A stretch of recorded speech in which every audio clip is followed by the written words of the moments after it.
Hey, and welcome to the Toadstead. Well, here we go. Yet another trailer project. This one's a little closer to home though, because we're probably going to end up having this one. It's a not too old cargo mate, custom made in Texas for a good friend of ours who needed to downsize. Well, as it was, we needed to upsize. So, yeah, made that happen. But this interior's been customized for their needs, and the first thing we're gonna need to do is take out all of that. What we have here is all the things that were left over from taking our old trailer apart, all the interior shelving and whatnot. We're gonna have to do that again, so all of this stuff can fit in there. That's what we're hoping, is to be able to have everything for this facet of Toadstead work is all in one place. So as you can see, I've already started taking some of it out. They put it together with kind of drywall deck screw style thing, so tearing it apart is not too easy, just a little time consuming. But let's get it all empty. Alright, now we're back, and the trailer is, for the most part, back the way it came from the factory. Now, the smaller trailer that this one is replacing, we gutted it as well. And between the two of them, we got a big pile of stuff here to use. And the idea is to basically take everything. That's hard to say. It's hard for me to explain on camera. But we're hoping to put a lot more stuff in here. So the little business that we use this trailer for carries everything for the business. And the next video we'll start measuring and building and see if we can't get this interior to do what we want it to do. Okay, and there's the decking all built, at least the framework of the decking. Got some coolers in there to test it. We move on now. Hopefully we'll get it decked out here in a few minutes, and we'll bring you back and show you that. And there now you have a look of it with the first try of loading it.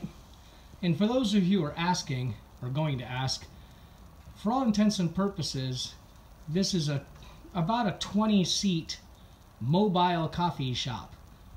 That's what's in here, including an 18 by 24 canvas tent and the espresso machine, slushy, all that stuff is all in here, and it travels around the country doing its thing. And we're very, very happy the way this ended up working out, because while the trailer is a foot wider than the one it's replacing, the deck distance, the length of the deck as you're looking at it, it's the same length as the original one. It's 8 feet. So not only were we able to put everything in there, but if you come around through the side door, you can see we have quite a bit in front. So this, while we're not quite done, we'll probably bring you back and show you the completed thing. We have a few more details left to do, some finish work, but weather was upon us. We needed to get the shop empty, which it doesn't look it, but compared to the way it was, much more floor space. And we were able to get everything that was related to that off these shelves and put other things up there that were clogging the floor. So, try not to get you dizzy here. We're about 90% done, and we'll see you when we're at 100. Okay, due to time constraints and whatnot, we're just going to show you how far we got on this for now. We'll talk about some stuff we're going to do. So we've wrapped it up for now, but some of the little finishing things we did is we put a piece of aluminum strip here, pretty thick stuff, and that's just to protect the edge of the deck while we're working it. Also, we've got a hole drilled to use this little heater just to keep the contents warm in a we have freezes here every once in a while. Not often, but just enough, and we don't want to damage any of the equipment. You can hear the rooster and the chickens are having a good time. And then inside the door here, we put this little bunk board. It's just a piece of 1x6 pine bolted, and then these pieces of steel go down through, the pieces of round black metal tubing go down through two 2x4s. And that's just to keep the contents from shifting under normal use and braking. Obviously, if we get in a crash, we're not too worried about the contents of the trailer. We're more worried about the contents of the tow vehicle. But just normal vibrations, that helps keep that all in place. Now you'll notice there's a set of propane tanks in here, and we're not real happy about that. And one of the things we're thinking about doing, these won't fit in the truck. And even if they do, with the tonneau cover, it's almost as enclosed of a space.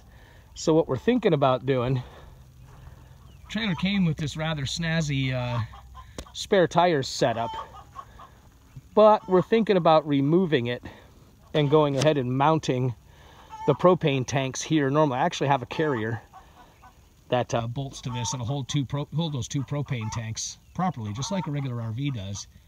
But we're talking about it, seeing how we can modify it, make sure your fingers don't slam into tanks when you use this, perhaps even replacing this with an electric one. This swing down wheel, the owner of the trailer before needed it because they needed to move it around when it wasn't attached to a car. We don't have that problem. So this is probably going to get taken off and moved to another trailer. But we haven't decided. We might mount the spare tire up high in the front. We might mount, and this is exterior, we might mount it, you know, over one of the rear tires. We may even mount it on one of the rear doors. We just haven't decided.